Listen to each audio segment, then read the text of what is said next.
ನಾನೊಂದು ಪತ್ರವನ್ನು ಬರೆದಿದ್ದೀನಿ ಸರ್, ಮುಖ್ಯಮಂತ್ರಿಗಳಿಗೆ, ಪ್ರಧಾನಮಂತ್ರಿಗಳಿಗೆ ಮತ್ತು ರಾಷ್ಟ್ರಪತಿಗಳಿಗೆ.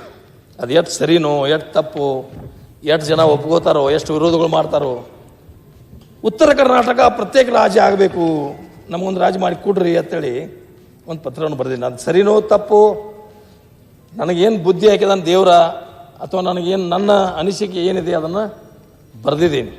ಅದಕ್ಕೆ ಕೆಲವು ಪತ್ರಿಕೆಗಳು, ಕೆಲವು ಕನ್ನಡ ಪರ ಸಂಘಟನೆಗಳು ವಿರೋಧ ಮಾಡಿದರು, ಕೆಲವು ಸಂಘಟನೆಗಳು ನನ್ನ ಪರನೂ ಮಾಡಿದರು. ಹೀಗಾಗಿ ಯಾಕೆ ಇದನ್ನು ನಾವು ಬೇಡ್ತಾ ಇದ್ದೀವಿ, ಯಾವ ಕಾರಣಕ್ಕಾಗಿ ಬೇಡ್ತಾ ಇದ್ದೀವಿ ಪ್ರತ್ಯೇಕ ರಾಜ್ಯ? ಇಲ್ಲಿ ಸರ ಒಮ್ಮೆ ಒಂದು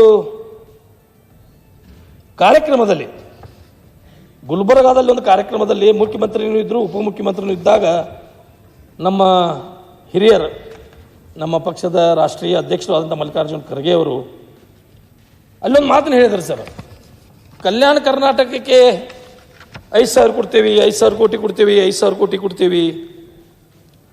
ಆದರೆ ಪದೇ ಪದೇ ನೀವು ಯಾಕೆ ಹೇಳ್ತೀರಿ? ಅಲ್ಲಿ ಮುಖ್ಯಮಂತ್ರಿಯವರೇ ಮತ್ತು ಉಪಮುಖ್ಯಮಂತ್ರಿಯವರೇ, ನೀವು ನಮಗೆ 50,000 ಕೋಟಿ ಕೊಟ್ಟನು ಇನ್ನೂ ನಿಮ್ಮ ಜೊತೆಗೆ ಬರಲಿಕ್ಕೆ ಆಗೋದಲ್ಲ ಅನ್ನುವಂಥ ಮಾತನ್ನು ನಮ್ಮ ಅಧ್ಯಕ್ಷರೇ ಹೇಳಿದ್ದಾರೆ. ಅಧ್ಯಕ್ಷರೇ, ಆಮೇಲೆ ಕಲ್ಯಾಣ ಕರ್ನಾಟಕ ಕೊಡ್ಲಿಕ್ಕೆ ನಂದೇನು ವಿರೋಧ ಇಲ್ಲ.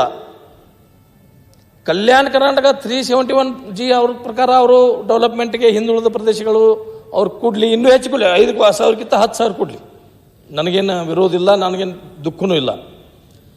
ನಮಗೂ ಉತ್ತರ ಕರ್ನಾಟಕದವರಿಗೂ ನಮ್ಗೆ ಒಂದು 5,000 ಕೋಟಿ ನಮಗೂ ಕೊಡ್ರಿ ಅನ್ನುವಂಥ ಬೇಡಿಕೆಯನ್ನು ನಾನು ಈ ಸಂದರ್ಭದಲ್ಲಿ ಇರ್ಲಿಕ್ಕೆ ಬಯಸ್ತೇನೆ. ಈಗ ನಾವು ಭಾಳ ಪ್ರತಿಯೊಂದರಿಂದ ಹಿಂದುಳಿದಿದ್ದೀವಿ ಸರ್. ಅದು ಆರೋಗ್ಯ, ಶಿಕ್ಷಣ, ನೀರಾವರಿ ಯೋಜನೆಗಳು. ಅಧ್ಯಕ್ಷರೇ, ನಮ್ಮ ಕ್ಷೇತ್ರದ ಜನ